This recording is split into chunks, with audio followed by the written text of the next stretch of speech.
하면은요, 충북 지역의 한 의대 교수가 응급실로 이송된 환자의 진료 과정을 유튜브에서 생중계해서 논란이 일고 있습니다. 관련 영상 먼저 보시겠습니다.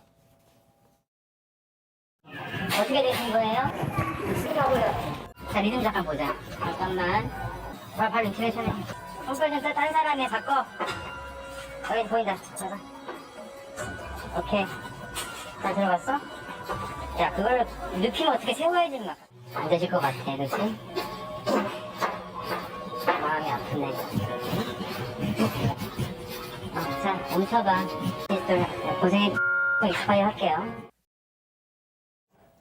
네, 일단 어떤 사건인지부터 한번 짚어보겠습니다. 그러니까 지금 저 영상을 예. 촬영한 사람이 충북 지역의 한 대학병원 응급의학과 교수입니다. 예. 그러니까 몸에 보디캠을 달고 촬영을 했다고 하는데요. 응급실에 실려온 환자들을 진료하는 과정들을 자기가 스스로 촬영을 해서 네.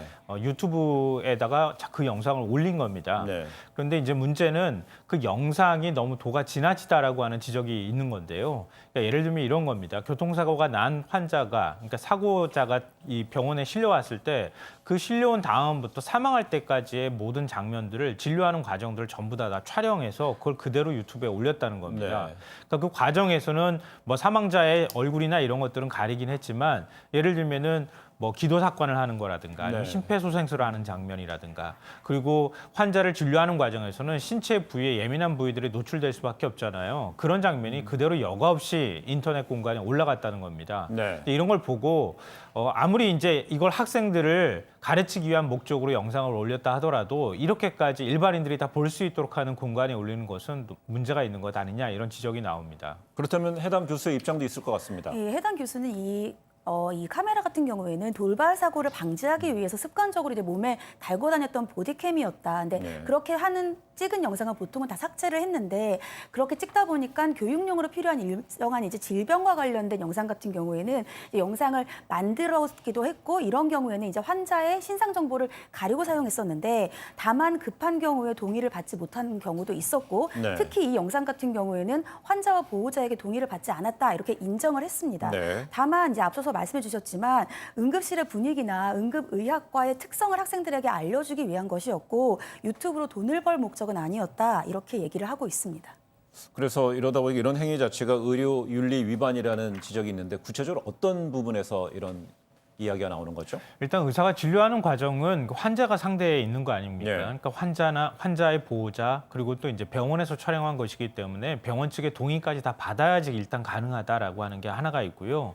또 하나는 이제 그 의사의 윤리적인 문제에 관한 것인데요. 예를 들면 의사가 내가 이걸 촬영하겠다고 생각하고 진료를 하게 될 경우에는 한 응급의학과 교수도 이제 응급의학과 의사도 지적한 바처럼 리얼리티 쇼 같은 그런 느낌을 갖게 된다는 거예요. 그러니까 내가 환자를 진료한다고 하는 진료에 집중하는 것이 아니라 이것을 촬영한다고 하는 쪽에 더 집중하게 될 경우에는 과잉 진료나 이런 것들이 발생할 소지가 있다고 하는 것이죠. 예. 그러니까 그런 위험성을 지적하는 목소리들이 나오고 있습니다. 예.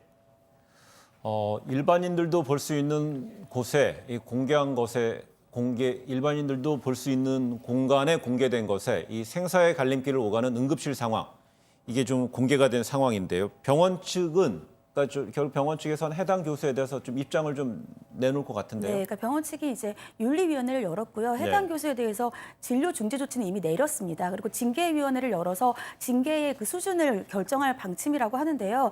지금 우리나라의 의료법에 따르면 이 의료인 등이 업무를 하면서, 그러니까 진료를 하면서 알게 된 정보는 다른 사람에게 누설하지 않는 비밀 누설 금지 의무가 있습니다. 근데 지금 현행법인 의료법을 위반한 것으로 보이고 또 여기에다 더해서 대한의사협회가 이 소셜 미디어에 대해서 사용의 가이드라인을 제시하고 있는데 이 가이드라인에 따르면 당연히 개인정보 보호에 관한 법률은 준수를 해야 되고요. 예. 또 교육이나 학술 교류 등의 그런 정보 교환을 위해서라도 어느 정도의 범위를 정해서 이러한 정보를 공유를 해야 된다는 겁니다. 여기 더해서 이 환자의 식별 가능한 정보는 소셜미디어에 게시해서는 안 된다라는 가이드라인이 있는데 이번 이러한 이 사건 같은 경우에는 현행법 위반일 뿐만 아니라 이 대한의사협회 가이드라인에도 위반되는 것으로 보입니다. 예.